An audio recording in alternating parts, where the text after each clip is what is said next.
श्री स्वामी समर्थ. नमस्कार मंडळी, स्वागत आहे तुमचे माझ्या यूट्यूब चॅनलवरती. आजचा दिवस तुम्हाला खूप छान सुखाचा, आनंदाचा जाऊ, हीच मी स्वामींच्या चरणी प्रार्थना करते आणि आज या नवीन व्हिडिओला सुरुवात करते. आज 3 जून 2026, वार बुधवार आणि आज आहे संकष्टी चतुर्थी. सध्या अधिक महिना सुरू आहे आणि हा अधिक महिना दर 3 वर्षांनी येतो. आणि या अधिक महिन्यात येणारी चतुर्थी सुद्धा दर 3 वर्षांनीच येते. आणि म्हणून अधिक महिन्यातील चतुर्थी तिथी ही अत्यंत पवित्र मानली जाते. या अधिक महिन्यात येणाऱ्या चतुर्थी तिथीला त्रिभुवन संकष्टी चतुर्थी असे म्हटले जाते. या चतुर्थीला मनोभावे श्री गणेशाची पूजा केल्याने सर्व संकटे दूर होतात, पापक्षय होतो आणि आयुष्यातील अडथळे हे नाहीसे होतात. वर्षात सामान्य 12 चतुर्थी येतात, पण अधिक मासामुळे हे व्रत 13व्या वेळी येते. या विशेष महिन्यात केलेले दान, व्रत आणि उपवासाचे फळ हजारो पटीने जास्त मिळते. संकष्टी म्हणजे संकटाचा नाश करणारी. भगवान गणेशाला विघ्नहर्ता असे म्हटले जाते. त्यामुळे त्यांचे हे व्रत केल्याने जीवनातील सर्व अडथळे, अडचणी आणि मानसिक ताण हा देखील दूर होतो.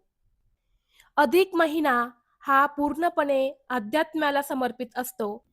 या दिवशी गणपतीच्या उपासनेमुळे आध्यात्मिक शुद्धी होते आणि आंतरिक शांतता देखील प्राप्त होते. धार्मिक दृष्टीने हा दिवस अतिशय महत्त्वाचा आणि शुभ असल्यामुळे या दिवशी काही प्रभावी उपाय आणि सेवा सुद्धा केल्या जातात. आज व्हिडिओमध्ये मी तुम्हाला एक अतिशय प्रभावी असा उपाय सांगणार आहे. आज बुधवार संकष्टी चतुर्थीला तुम्ही उपवास नाही केला तरीही चालेल, पण संध्याकाळी कापुरासोबत जाळा ही एक वस्तू. घरातील भांडणे, वास्तुदोष, ग्रहदोष, पितृदोष, नजरबाधा दूर होऊन 7 पिढ्यांचे दारिद्र्य नष्ट होईल. घरातील गरिबी संपेल. घराची, मुलांची, पतीची अगदी भरभरून प्रगती होईल. आपल्या कुटुंबावर कधीही वाईट संकट येणार नाही. तर अशी कोणती वस्तू आहे जी संध्याकाळी कापुरासोबत जाळायची आहेत? हा उपाय कोणत्या वेळेत करायचा आहे? याबद्दलची संपूर्ण माहिती या व्हिडिओमध्ये मी तुमच्यासोबत शेअर करणार आहे. त्यामुळे तुम्ही हा व्हिडिओ स्किप न करता शेवटपर्यंत नक्की पहा.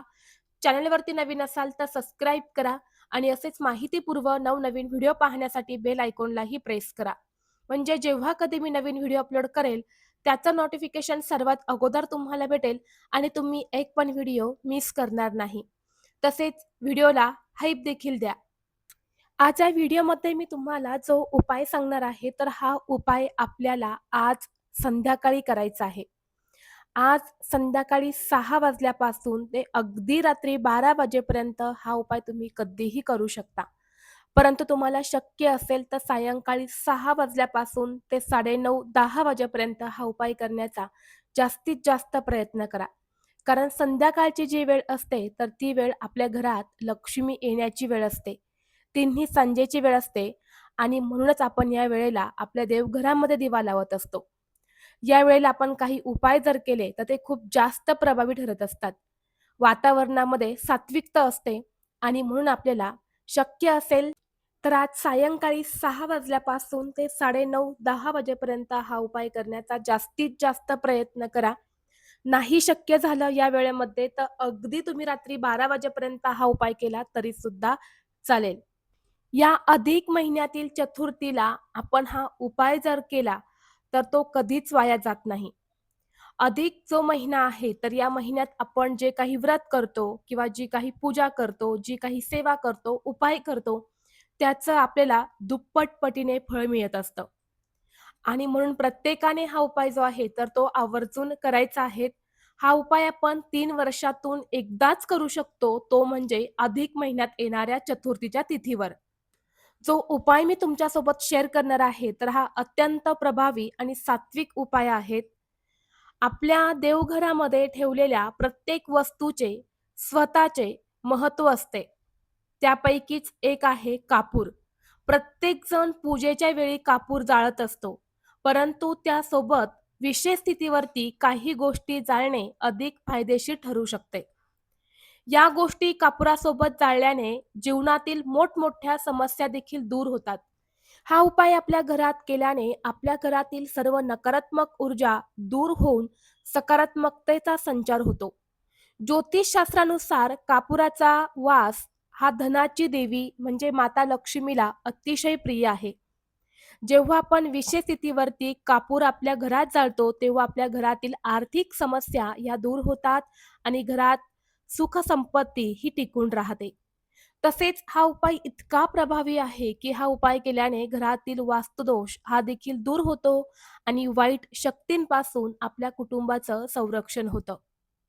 आणि म्हणून जर तुमच्या घरामध्ये सतत वाद, विवाद, क्लेश, भांडणे होत असतील, मग हे वाद नवरा बायकोंचे असेल, आई मुलांचे असेल किंवा कुटुंबामध्ये इतर सदस्य आहेत ज्यांच्यामध्ये सतत वादावाद होत असेल किंवा घरामध्ये सतत पैशांच्या आर्थिक अडचणी येत असतील, तुम्ही कष्ट आणि मेहनत करत आहे, तुमच्या घरात पैसाही येतो, परंतु आलेला पैसा जर घरामध्ये टिकत नसेल किंवा प्रामाणिकपणे कष्ट करूनही तुमच्या कष्टाला आणि मेहनतीला यश मिळत नसेल, तर हा उपाय तुम्ही नक्की करा.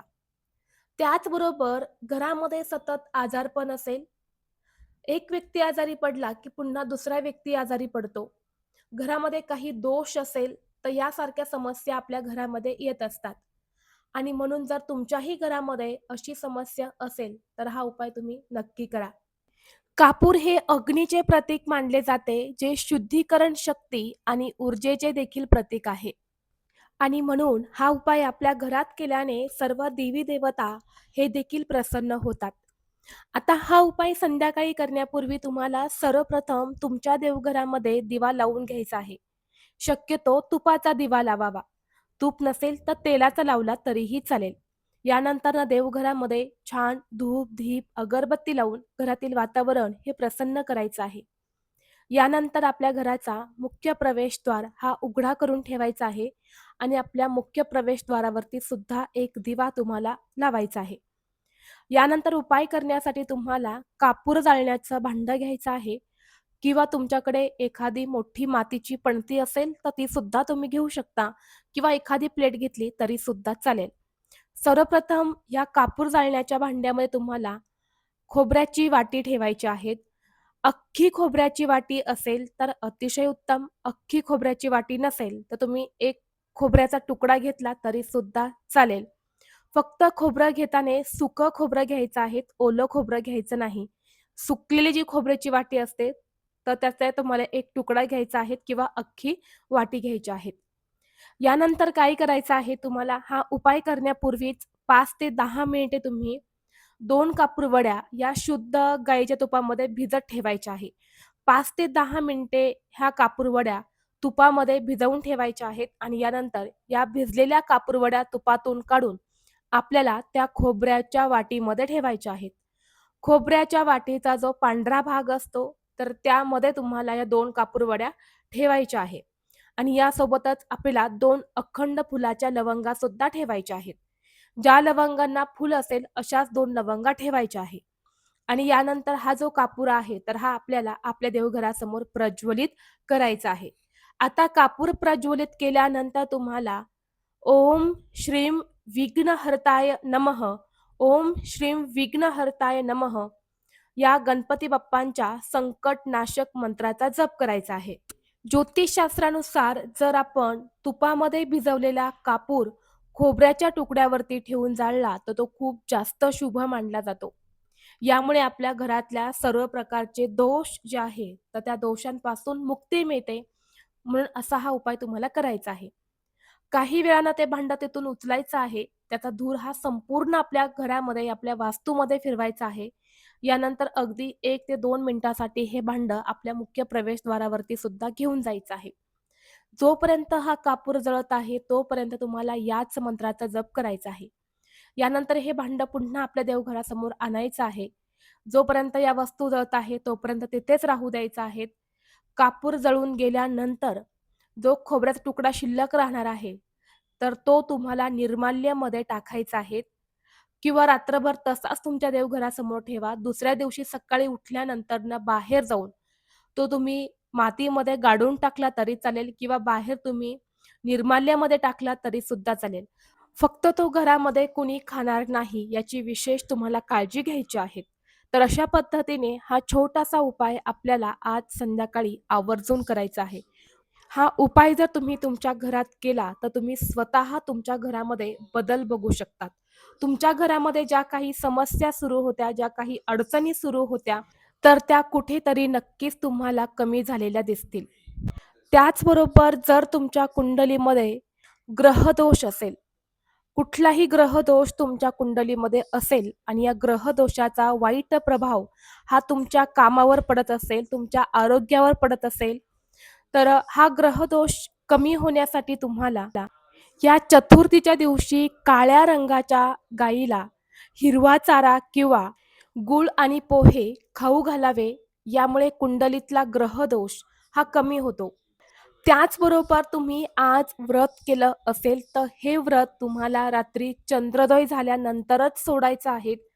चंद्रोदयाची वेळ असणार आहे रात्री 10:04 तुमच्या शहरानुसार चंद्रोदयाची वेळ मागे-पुढे होऊ शकते.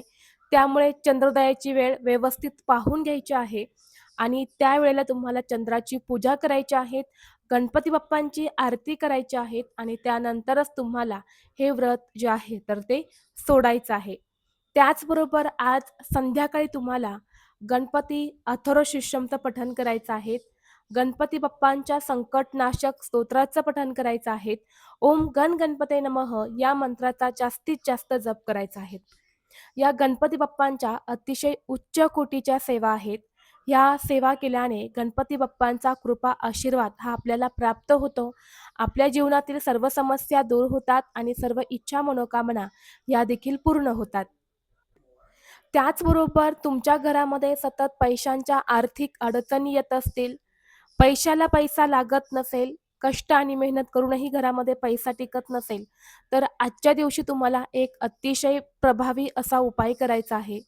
गूळ आणि तुपाचा नैवेद्य हा आपल्याला गणपती बाप्पांना दाखवायचा आहे आणि त्यानंतर तो नैवेद्य तुम्हाला गाईला खाऊ घालायचा आहे. या उपायाने आपल्या घरातील आर्थिक समस्या ज्या आहेत तर त्या दूर होतात. तर हे काही प्रभावी उपाय आहेत जे आपल्याला आज संध्याकाळी चतुर्थीला आवर्जून करायचे आहे. ही अत्यंत महत्त्वाची माहिती मला तुमच्यापर्यंत शेअर करायची होती.